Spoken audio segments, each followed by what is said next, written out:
네, 오늘은 야고보서 1장 말씀을 공부하도록 하겠습니다. 우리 한 목소리로 한번 같이 읽겠습니다. 시작. 내 형제들아, 너희는 선생된 우리가 더 큰 심판을 받을 줄 알고 선생이 많이 되지 말라. 아멘. 이 말씀을 공부하겠습니다. 오늘 본문에 보면 선생된 우리가 더 큰 심판을 받을 줄 알고 그러는데요. 여기에 보면 야고보가 자신과 사도들을 선생이라고 소개하면서 더 큰 심판을 받게 될 것을 안다라고 했습니다. 그렇다면 여기서 더 큰 심판이란 무엇을 말하는 것일까요? 이것은 불신자들이 지옥에 들어가기 전에 하나님 보좌 앞에서 받는 그 심판을 말하는 것이 아니라 믿는 자들이 받게 되는 상급 심판을 말하는 것입니다. 선생 노릇을 잘못하면 그리스도의 심판대 앞에서 심한 책망을 받게 된다는 것입니다. 여기서 선생 노릇을 잘못한다는 것은 복음만 전하지 않는 것을 말하는 겁니다. 선생 노릇을 잘한다는 것은 복음만 전하는 것을 말하는 거예요. 야고보와 사도들은 복음을 전하고 가르치는 사명을 받은 선생들입니다. 그러므로 이 복음을 잘못 가르치고 전하면 수많은 영혼들을 그리스도께로 인도하는 것이 아니라 그리스도로부터 끊어지고 그 받은 은혜에서 떨어지도록 인도하게 되는 것이기 때문에 심판날 책망을 듣게 된다는 그런 말입니다. 그러니까 이 말은 복음의 선생이 되려고 하기 전에 먼저 복음이 무엇인지 알고 그 안에 거하는 삶이 중요한 것이다. 지금 이 말씀을 전하고 있는 것입니다. 요즘도 보면 복음을 잘 몰라요. 그러므로 당연히 복음 안에 거하는 삶을 살지 않습니다. 그런데 복음이 선생이 되겠다고 하는 사람들이 있는 것을 보게 됩니다. 그런데 그렇게 하지 말라는 겁니다. 정말 복음이 선생이 되려면 먼저 복음을 알아야 한다는 거예요. 그리고 복음 안의 삶을 살아야 한다는 것입니다. 복음 안의 삶을 산다는 것은 우리 안에 오신 성령님과 동행하는 것을 말하는 거예요. 성령님과 동행을 해야지 복음의 간격 가운데 있게 되는 거예요. 정말 예수 그리스도의 십자가 은혜가 아니면 나는 죄덩어리에 불과한 자라는 것을 알게 되기 때문에 복음을 증거할 때, 말씀을 증거할 때 나를 자랑하지 않는단 말이에요. 우리가 이렇게 하자, 저렇게 하자, 우리의 의를 발동시키는 그런 식의 메시지를 전하지 않는다 이 말이에요. 성령과 동행하게 되면은 정말 예수 그리스도의 십자가 은혜와 하나님의 그 사랑을 알기 때문에 그 사랑으로 내가 죄사함 받고 영생 얻고 부활의 소망과 하늘 소망을 가진 것을 알기 때문에 이렇게 그리스도 안에서 새 사람이 된 것을 알기 때문에 오직 예수 그리스도의 그 은혜의 복음만 증거하게 되는 것입니다. 그러므로 복음에 선생님이 되려고 하느냐, 먼저 복음을 알아라 이 말이에요. 성령과 동행하는 삶을 살라 그런 것입니다. 이 야고보서가 서신서를 쓸 당시에 선생을 사람들은 랍비라고 불렀습니다.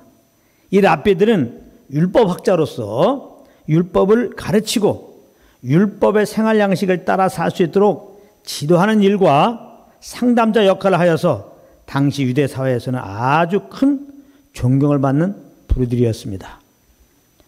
그래서 그 당시 많은 사람들은 자기도 사람들로부터 존경을 받고 싶어서 랍비가 되기를 원했던 것입니다. 이와 같이 어떤 사람들은 복음의 선생이 되겠다고 하는데 그 마음속의 동기를 보면 사람들로부터 존경을 받기 위해서 그런 것이 있다는 것입니다. 이런 것을 주의하라는 겁니다. 이런 것을 주의해라. 이런 동기로 말씀을 가르치다 보면 사람을 인간적으로 좋게 하기 위해서, 왜냐하면 그들로부터 내가 좋게 인정을 받아야 되기 때문에 사람들을 좋게 하기 위해서 말씀을 한다 이 말이에요. 그러므로 그렇게 되면 그 메시지 내용은 율법적인 메시지가 될 수밖에 없어요. 사람들로부터 인정받으려면 사람들을 자꾸 띄워줍니다. 사람들 좋게 하는 메시지를 전한단 말이에요. 사람들 좋게 하는 메시지는 율법적인 메시지예요. 이것을 행하면 복을 받으니까 이것을 행하십시오. 저것을 행하면 저주를 받으니까 저것을 행하지 마십시오. 이런 류의 메시지입니다. 좀 깜짝 놀라겠죠? 가만히 보면 메시지들이 거의 이거 아니에요? 이렇게 행하면 복 받으니까 이렇게 하십시오. 이렇게 행하면 저주를 받으니까 이렇게 하지 마십시오. 그거잖아요. 이렇게 율법적인 메시지를 전하는 것이 사역자들에게 있어서 말의 실수라고 하는 것입니다. 그건 실수예요.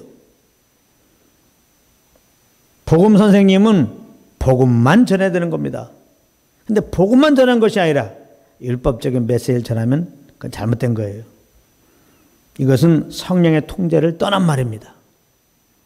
나의 어떤 의도를 가지고, 그 의도는 뭐예요? 내가 좋게 인정받으려고, 사람들을 위해서, 사람들 좋게 하기 위해서, 지금 내 편 되게 하기 위해서 하나님의 사람이 아니라 내 사람이 되기 위해서, 나를 추앙하는 사람이 되기 위해서 전하게 되는 것이라 이 말이에요. 그런데 이상하게 사람들은 이 율법적인 메시지를 좋아합니다. 왜 그렇습니까? 매우 이성적으로 합당하게 들리기 때문이에요. 잘못하면 벌 받는다. 잘하면 복 받는다. 아이고, 얼마나 이게 이성적으로 옳은 얘기입니까? 아주 이해하기도 쉽죠. 그리고 자기의 의가 있는 사람들은 자기가 똑바로 살기만 하면 이 땅에 복이 주어질 것이라고 하니까 이 율법적인 메시지를 좋아하는 겁니다. 그래서 이 율법적인 메시지를 듣고 나면 사람들은 큰일 날 뻔했네. 내가 저주받을 뻔했네. 이제 똑바로 살아서 저주를 받지 않고 복 받아야지. 이런 생각을 하면서 두 주먹을 불끈 쥐고 저마다 복 받기 위해서 이제 마음의 결단을 하나씩 하면서 일어나게 된다 이 말이에요. 그러나 그것이 현실적으로 가능한 일입니까? 자기가 결단한 대로 살 수 있냐 말이에요. 우리가 연약하기 때문에 우리는 우리가 작정한 대로 살지를 못하는 것입니다. 그리고 무엇보다 자기가 정한 대로 살지 못하면 복받지 못하게 되었다는 아쉬움보다는 이제 하나님이 노여워하시고 저주를 내리실까 봐 심각한 두려움과 정죄감 가운데 빠져서 영적인 침체를 가지게 되는 것입니다. 겉으로 나타날 수 있지만 또 이런 사람일수록 많은 경우 겉으로 안 나타내요. 자기는 충만한 것 같은 겁니다. 아주 충만한 척합니다. 그러나 그 속에는 안 그래요.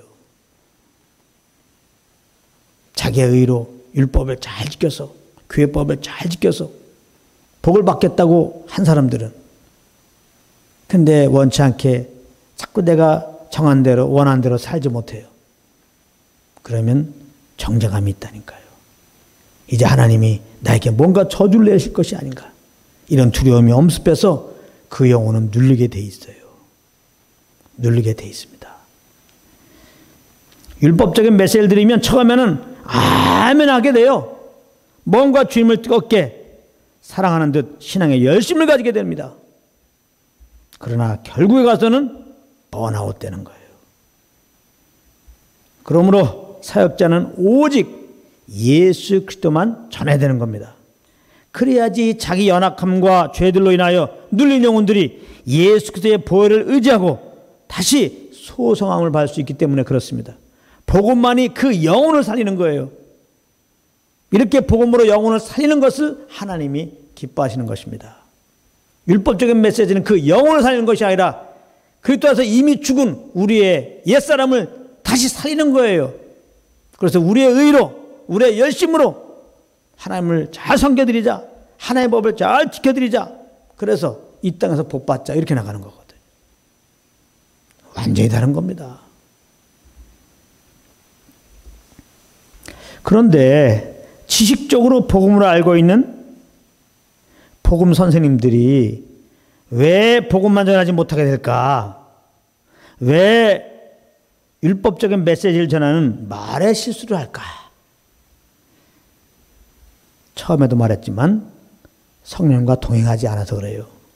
그 삶이 성령의 인도함 따라 사는 삶이 안 돼서 그래요. 성령과 동행할 때만이 우리는 이 죄와 허물로 죽어서 소망 없는 내 자신인 것을 발견하게 되는 것입니다. 이런 나를 성령으로 할 때 우리는 또한 그런 나를 살리기 위하여 십자가에서 죽으시고 부활하신 예수 그리스도의 은혜와 그 아들까지 내어주신 하나님 아버지의 그 사랑이 큰 간격으로 다가오게 되는 것입니다. 그래서 성령과 동행하고 있는 복음의 선생은 오직 예수 그리스도의 복음만 전할 수밖에 없는 거예요. 내 자랑을 할 수 없는 것입니다. 나는 예수 그리스도의 보혈의 은혜가 아니었으면 죄덩어리에 불과한 자임을 알기 때문에 내가 주님 위해서 뭘 해드리자 이런 식의 메시지는 전할 수 없는 겁니다. 나는 그 율법을 지킬 수가 없는 연약한 자임을 알기 때문에 그래요. 그래서 예수 그리스도만 자랑하게 되는 것입니다. 예수 그리스도의 그 십자가의 공로를 힘입어서 내가 구원받았음을 알기 때문에 그렇습니다. 오직 영혼들이 구원받고 그 영혼이 정말 생명의 풍성함을 얻고 그 구원의 강역 가운데 살아갈 수 있는 것은, 예수님의 제자가 되게 할 수 있는 것은 오직 예수 그리스도의 십자가의 복음만이라는 것을 알기 때문에 예수 그리스도의 복음만 전하고 그 이름만 자랑하는 것입니다. 오직 그리스도만 신뢰하고 우리 안에서 말씀하시는 그 성령의 인도함을 따라 행하라고만 얘기하는 것입니다. 성령의 감동 안에서 행하라. 왜냐하면 성령의 인도함을 받지 않고는, 성령의 인도함을 받지 않고 행하는 것은 다 내 의로 하는 것이다, 내 힘으로 하는 것이다, 내 욕심 따라 행하는 것이다, 이것을 알기 때문에 그래요. 이거 잘 아셔야 돼요. 성령님과 함께 하자는 것은 다 내 의로 하는 겁니다. 주님을 위해서 뭘 해드리는 것 같지만 성령 안에서 행하지 않으면 다 내 의로 해가지고 동기가 순수하지 않아요. 내가 이렇게 해드리니까 나에게 이런 복을 주십시오. 내가 조건이 있는 겁니다. 주님 앞에서. 그러면서 내가 이렇게 출세하기 위해서, 내가 잘 되기 위해서 내 형통을 바라보면서 지금 그 일을 하고 있는 거예요. 그러나 성령과 동행하면, 정말 성령의 인도함 받지 않고는, 성령을 쫓아하지 않으면 다 내 의로 하는 것이다, 이렇게 순수하지 않는 내 의로 하는 것이다, 이것을 알게 되기 때문에 성령의 인도함을 받으면 가르칠 때도 정말 예수 믿고 구원받은 우리들, 우리 안에 오신 그 성령의 인도함을 따라 우리가 행합시다, 이렇게 얘기되는 거예요. 근데 사실 믿는 우리는 이 세상 사람들에게 복음을 전해줄 복음의 선생으로 이미 부르심을 받았다는 것입니다.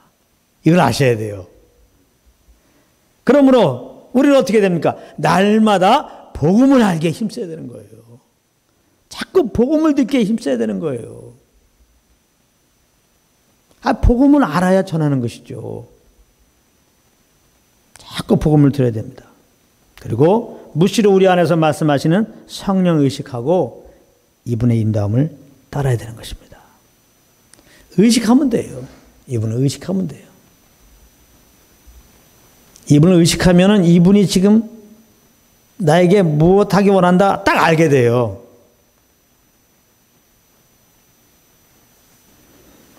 우리가 이분을 의식하지 못하니까 나를 통하여 이분이 행하고자 하는 그런 것들을 모르게 되는 거죠.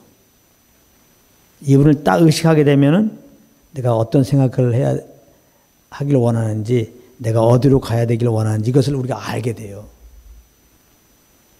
다시 말하면 이분을, 성령님이 내 안에 계신 것을 의식하는 그 순간에 성령께서 주시는 그 소원함을 우리가 가지게 되는 것이죠.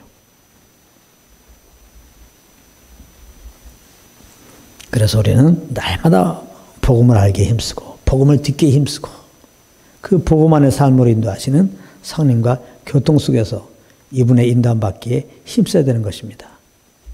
그래야지 우리 삶 가운데 만나는 영혼들에게 오직 예수 그리스도의 복음을 증가할 수 있는 것입니다. 말씀을 전할 기회가 있으면 바로 복음을 전할 수 있는 겁니다. 이런 은혜가 평생 저희들의 삶 가운데 넘치기를 예수 그리스도 이름으로 축복합니다.